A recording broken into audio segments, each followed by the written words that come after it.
Hello बच्चों, कैसे हो? ठीक हो? उम्मीद करता हूँ जहाँ कहीं भी होंगे सब परिवार से कुशल होंगे।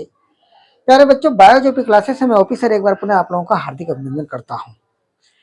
तो हम लोग लाइट के सीक्वेंस में चल रहे हैं, धीरे धीरे क्रमशः आगे बढ़ रहे हैं। हम लोग अवतल दर्पण से प्रतिबिंब का बनना सीख लिए थे। अब हम लोग उत्तल दर्पण से प्रतिबिंब का बनना सीखेंगे कि उत्तल दर्पण द्वारा कैसा प्रतिबिंब बनता है। तो ठीक है, जैसा कि मैं बता चुका हूँ कि उत्तल दर्पण द्वारा आभासी प्रतिबिंब बनता है, सीधा बनता है, छोटा बनता है और वस्तु की ओर बनता है, दर्पण के पीछे बनता है। तो चलो हम लोग लिखते हैं, देर नहीं करते हुए शुरू करते हैं। ठीक है, हेडिंग डालो, उत्तल दर्पण से प्रतिबिंब का बनना।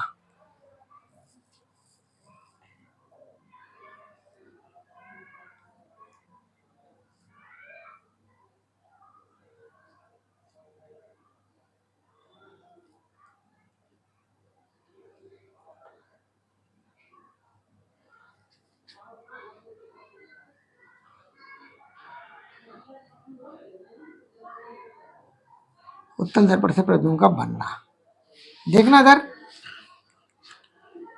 जैसा कि आप लोगों को फिर मैं लिखा देता हूं कि उत्तल दर्पण से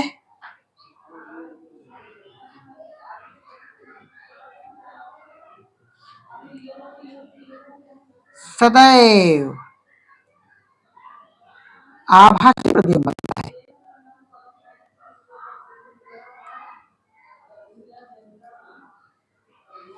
नंबर 2,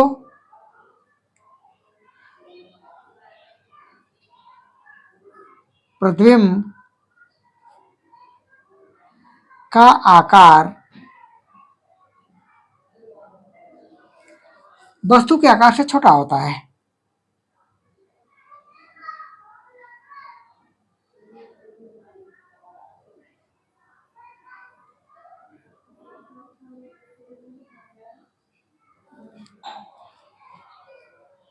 नंबर 3, प्रतिबिंब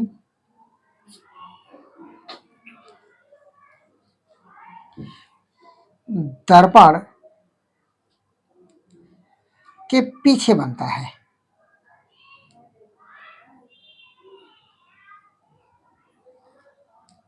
नंबर 4, प्रतिबिंब सीधा होता है।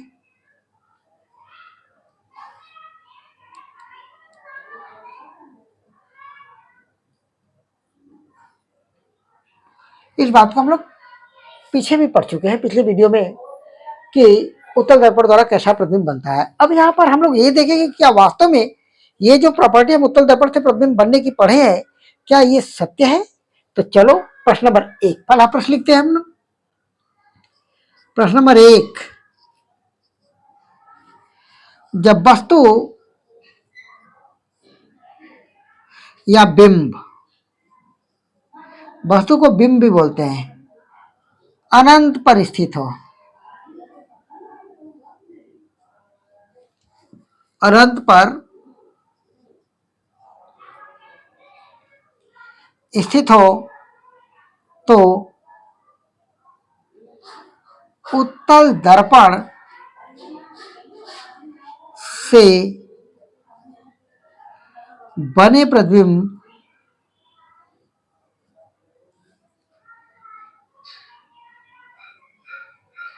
की प्रकृति ज्ञात करो।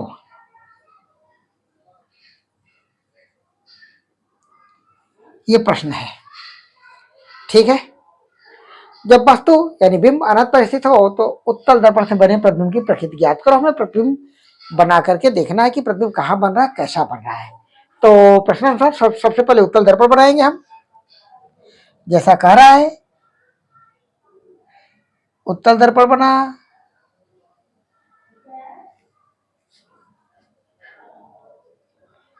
आप लोग प्रकार का उपयोग कर सकते हो उत्तल दर्पण बनाने में।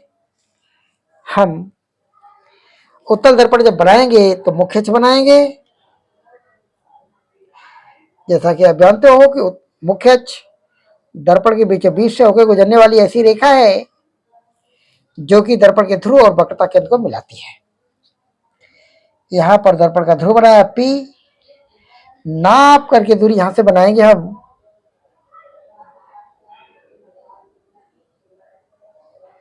हम इसको मुख्य को थोड़ा और बढ़ा लेते हैं, बड़ा कर लेते हैं। इधर इधर भी थोड़ा सा बड़ा कर लेते हैं।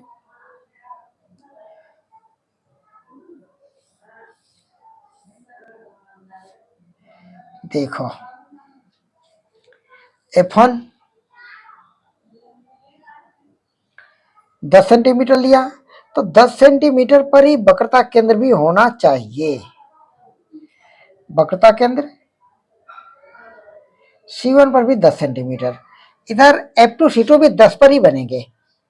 10 सेंटीमीटर पर F2 बना और यहां पर C2 बना, क्योंकि उत्तल दर्पण में F1 F2 C1 C2 दो लिखना पड़ता है, F2 और C2। अनंत पर स्थित है वस्तु। चलो इधर अनंत लिख दिया हमने। अनंत। अब एक वस्तु चली अनंत से एक मुख्य अक्ष समांतर रेखा खींचते हुए, वस्तु दिखाई नहीं देती हमें, अनंत पर रखी गई। कल्पना कर लेते हैं, मान लेते हैं कि वस्तु अनंत पर है। यहां से एक रेखा मुख्य अक्ष समांतर हमने खींचा, ठीक है।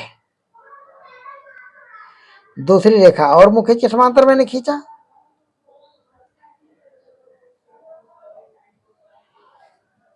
और आप जानते हो कि मुख्य अक्ष समांतर चलने वाली रेखाएं दर्पण पर पड़ेंगी, परावर्तित होंगी, तो परावर्तन के पश्चात फोकस बिंदु से होकर जाएंगी अथवा जाती हुई प्रतीत होंगी।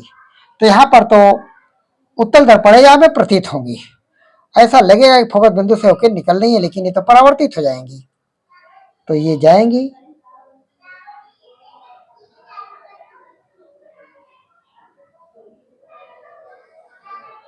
है टेढ़ा हो गया, स्केल खिसक गई मेरी थोड़ी सी। चलो देखते हैं, ये तो इधर चली जाएगी।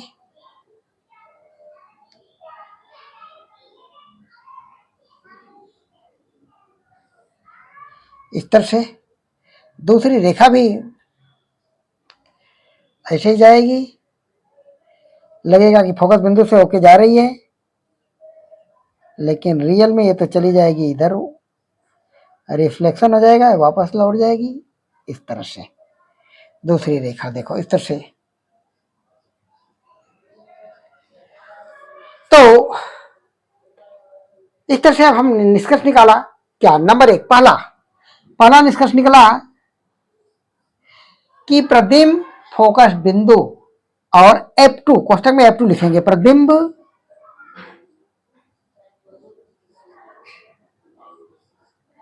फोकस बिंदु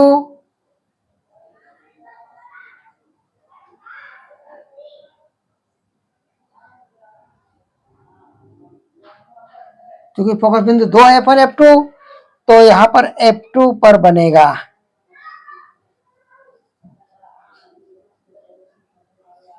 क्योंकि प्रकाश किरणें देखो यहां से उत्तल दर्पण से इधर परावर्तित हो गई, नीचे वाली इधर परावर्तित हो गई, कहीं आगे मिल ना रही है, तो डॉट डॉट करके पीछे मिलाया गया है, जो कि F2 पर जाके मिलती हुई प्रतीत हो रही है। तो प्रतिबिंब फोकस बिंदु F2 पर बनेगा। नंबर दो, प्रतिबिंब आभासी होगा। आभासी होगा क्यों? क्योंकि प्रकाश किरणें वास्तव में नहीं मिल रही, बल्कि मिलती हुई प्रतीत हो रही है। नंबर तीन, प्रतिबिंब बिंदुवत होगा।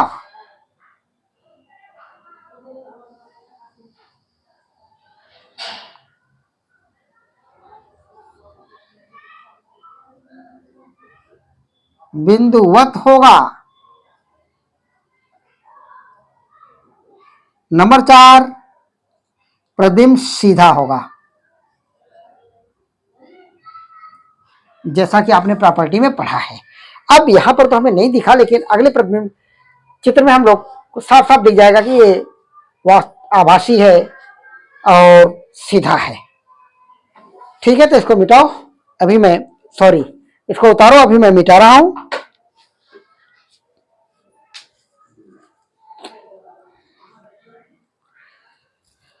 ठीक है बेटा। प्रश्न नंबर 2, दूसरा प्रश्न। इसको मिटाते हैं, दूसरा प्रश्न लिखते हैं अवतल दर्पण से, उत्तल दर्पण से।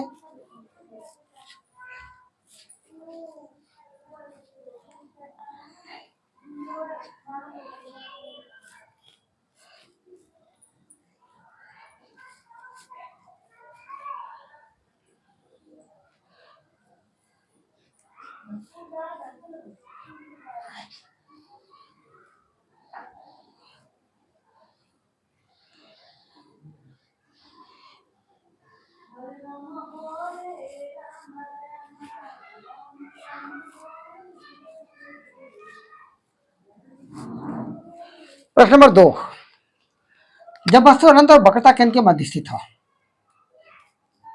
प्रश्न नंबर 2, जब वस्तु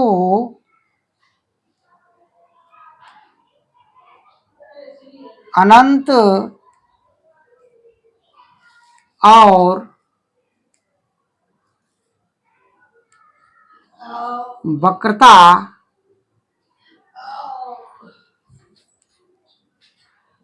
केंद्र के मध्य स्थित हो,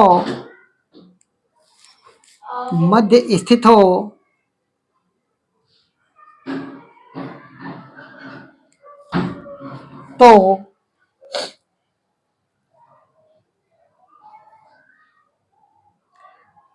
उत्तल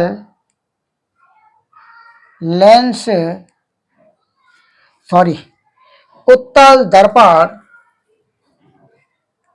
उत्तल दर्पण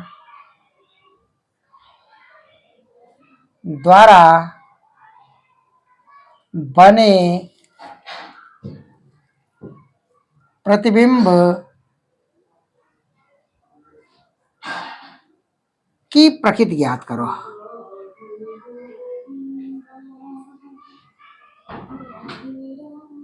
ये प्रश्न बना। फिर उत्तल दर्पण पूछ रहा था, हम उत्तल दर्पण बनाएंगे क्योंकि प्रतिबिंब उत्तल दर्पण से ही बनाना है हमें। सबसे पहले उत्तल दर्पण बनाया,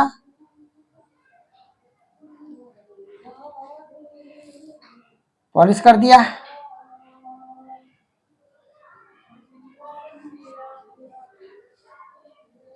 मुख्य अक्ष बनाया,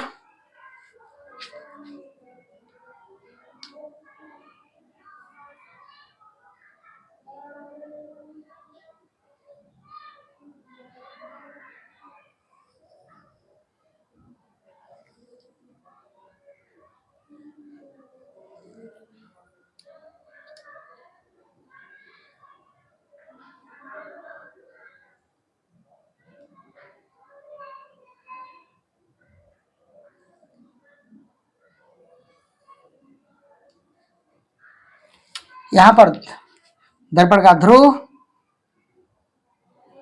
P नाप करके दूरी हमने लिया,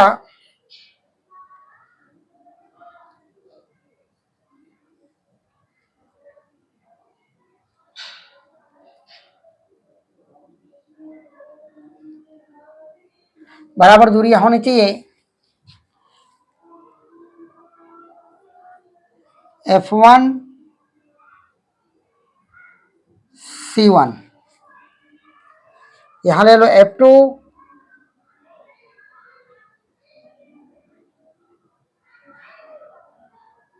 C2।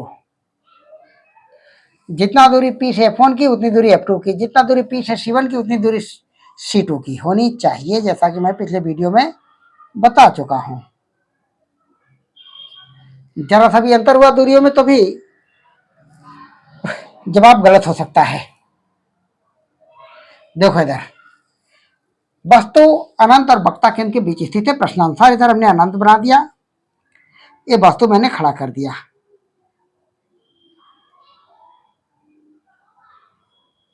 जो अनंत और वक्रता केंद्र के बीच में स्थित है।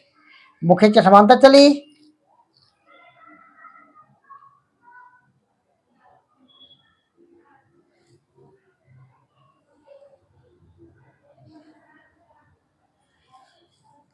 फोकस बिंदु से जाती हुई प्रतीत होगी।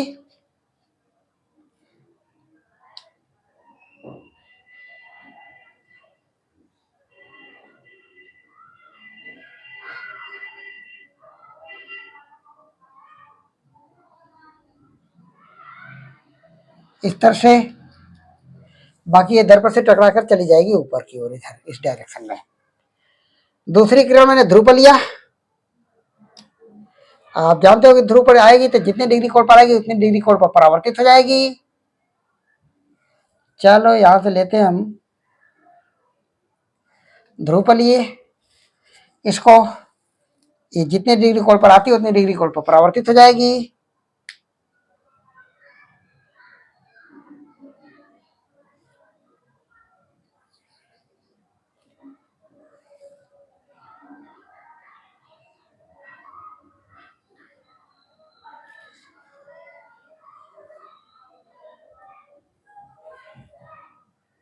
ये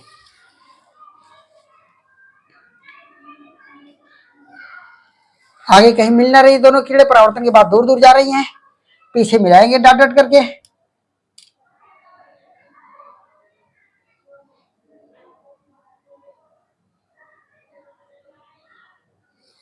एक बार फिर बता दूं कि जब भी प्रकाश किरणें डॉट डॉट लाइन से मिलाई जाती है तो वहां पर जहां पर ये मिलती हैं वहां पर जो प्रतिबिंब बनेगा वो आभासी होगा। तो प्रतिबिंब यहां बनेगा P और F2 के बीच में। देख रहे हैं दोनों किरणें डॉट डॉट लाइन करके पीछे बढ़ाने पर यहीं कट रही हैं, जहां कटेंगी वहीं प्रतिबिंब बनेगा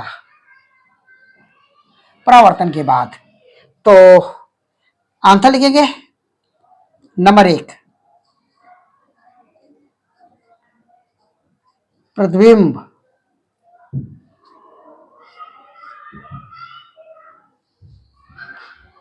ध्रुव और फोकस बिंदु F2 के मध्य बनेगा, F2 के मध्य बनेगा, या यूं कह लो कि दर्पण के पीछे बनेगा। जैसा कि आपको अभी मैंने कुछ देर पहले बताया था। नंबर 2, प्रतिबिंब आभासी होगा।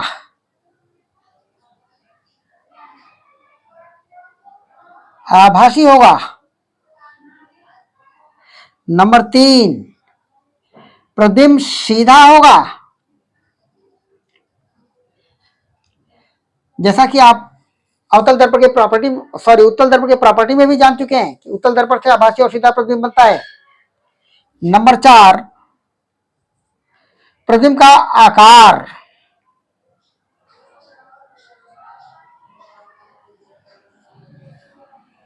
बिंब के आकार से छोटा होगा।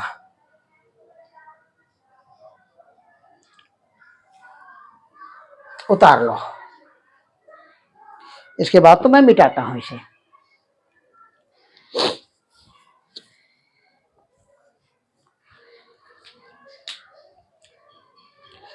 ठीक है, प्रश्न नंबर 3, तीसरा प्रश्न देखो, सेम ऐसा ही।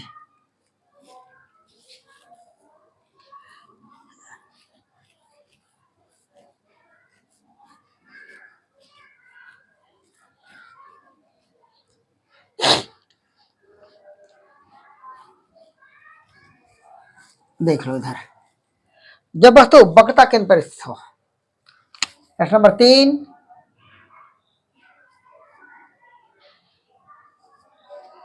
जब वस्तु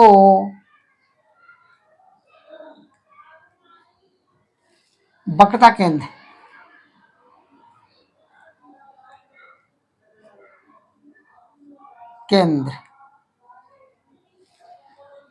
C1 पर स्थित हो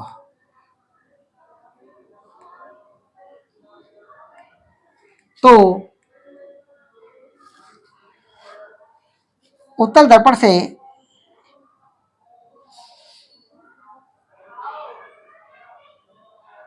बने प्रतिबिंब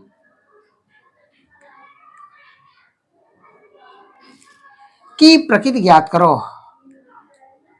की प्रकृति ज्ञात करो। की प्रकृति ज्ञात करो।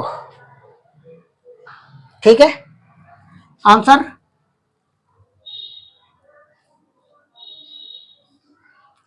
आंसर। फिर हम बनाएंगे उत्तल दर्पण।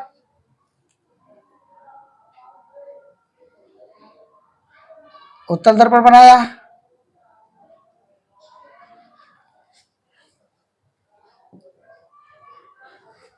ध्रुव बनाएंगे,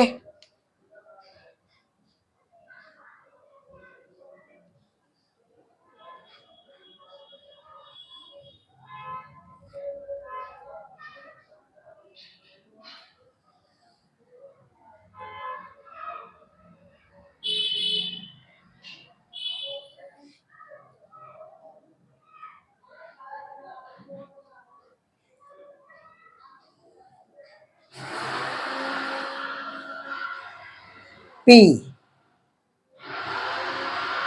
ध्रुव पी बनाएंगे,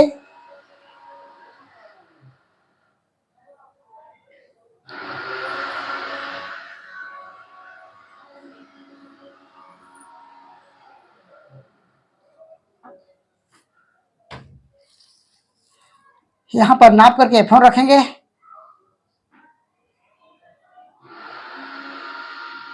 यहां पर C1 बनाएंगे, उतनी ही दूरी पर नपी हुई दूरी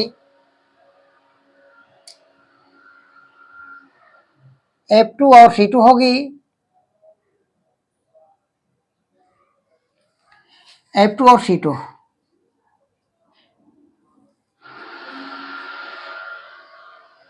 यहां से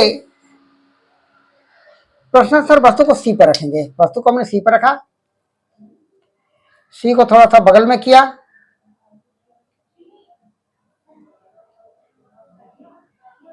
देखो इधर एक मुखी की समांतर रेखा चलेगी, वस्तु के हेड से निकल रही है, और आप जानते हो कि मुखी की समांतर चलने वाली प्रकाश किरणें दर्पण से परावर्तन के पश्चात मुख्य फोकस बिंदु से होकर जाती अथवा जाती हुई प्रतीत होती है। फोकस बिंदु से जाती हुई प्रतीत होगी, क्योंकि उत्तल दर्पण तो इधर मोड़ देगा, यही से इसको आगे बढ़ने नहीं देगा, इनको तो रिफ्लेक्ट कर देगा। अभी इधर चली गई। दूसरी रेखा ध्रुव पर लेते हैं हम, ध्रुव पर लेते हैं, जितने डिग्री कोण पर आएगी उतने डिग्री कोण पर परावर्तित हो जाएगी।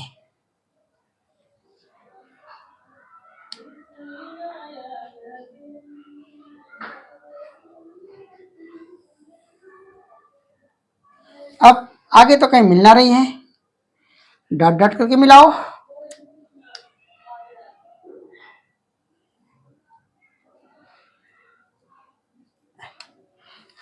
फिर आप देखोगे तो कहाँ कट रही हैं, P और F2 के मध्य कट रही हैं, अर्थात प्रतिबिंब यही बनेगा, P और F2 के मध्य बनेगा।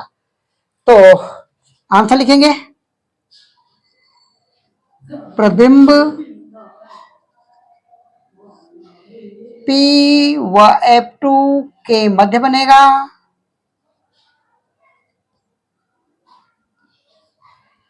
दूसरा पॉइंट, प्रतिबिंब आभासी होगा।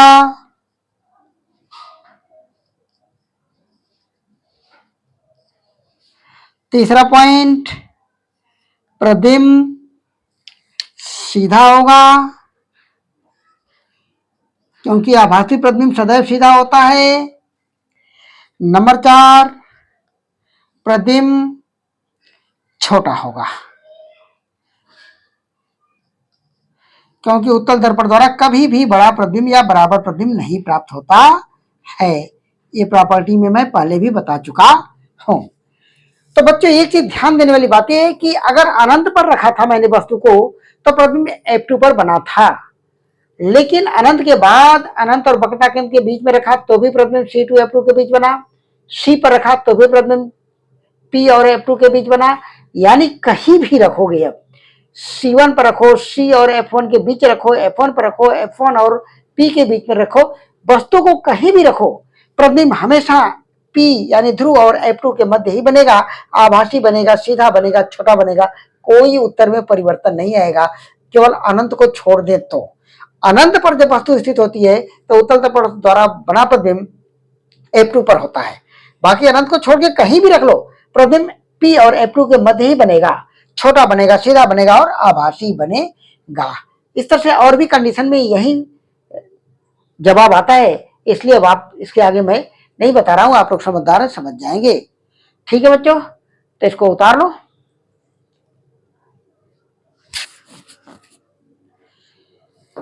तो ठीक है बच्चों, मिलते हैं फिर नेक्स्ट वीडियो में, तब तक के लिए इजाजत दें, फिर आगे हम इसके इसी सीक्वेंस में आगे बढ़ेंगे। थैंक यू, धन्यवाद।